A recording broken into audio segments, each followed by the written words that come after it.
بسم الله الرحمن الرحيم لم يكن الذين كفروا من أهل الكتاب والمشركين منفكين حتى تأتيهم البينة رسول من الله يتلو صحفا مطهرة فيها كتب قيمة. அத்தியாயம் அல் பையினா மக்காவில் அருளப்பட்டது. வசனங்கள் 8. அளவிலா கருணையும் இணையிலா கிருபையும் உடைய அல்லாஹுவின் திருப்பெயரால். வேதம் அருளப்பட்டவர்களிலும் இணை வைப்பாளர்களிலும் உள்ள இறை நிராகரிப்பாளர்கள் தங்களுடைய நிராகரிப்பிலிருந்து விலகிவிடக்கூடியவராயிருக்கவில்லை.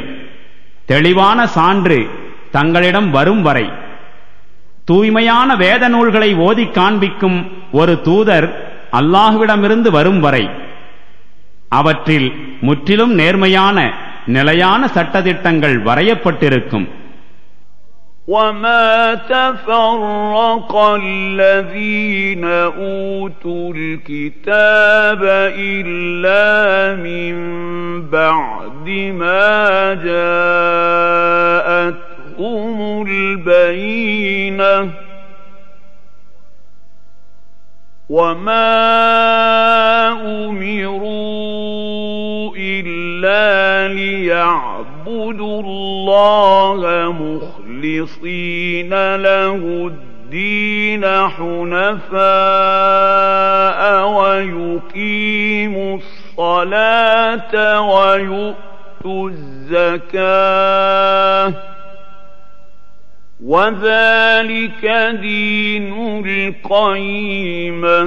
முன்பு வேதம் அருளப்பட்டவர்கள் பிளவுபட்டு போனது நேர்வழி குறித்து தெளிவான சான்று அவர்களிடம் வந்த பிறகுதான்.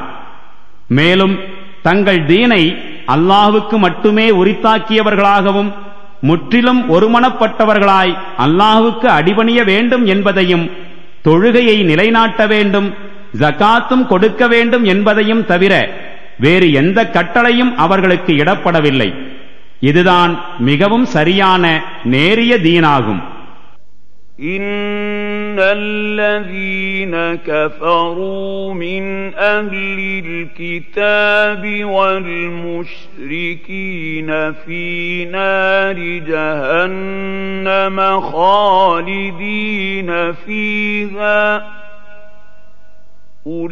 أولئك هم شر البرية. إن الذين آمنوا وعملوا الصالحات أولئك هم خير البرية جزاؤهم عند ربهم جنات عدن تجري من تحتها الأنهار خالدين فيها أبدا رضي الله عنهم ورضوا عنه ذلك لمن خشي ربه. வேதம் அருளப்பட்டவர்களிலும் இணை வைப்பாளர்களிலும் உள்ள நிராகரிப்பாளர்கள் திண்ணமாக நரக நெருப்பில்தான் வீழ்வார்கள். அதில் நிரந்தரமாய் வீழ்ந்து கிடப்பார்கள்.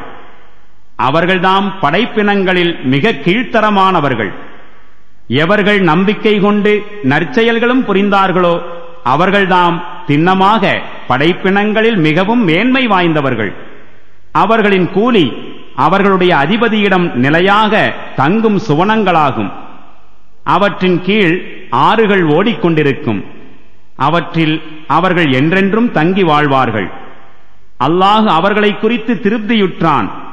அவர்களும் அவனை குறித்து திருப்தியுற்றார்கள். இவை அனைத்தும் தம் இறைவனை அஞ்சக்கூடிய மனிதருக்குரியவையாகும்.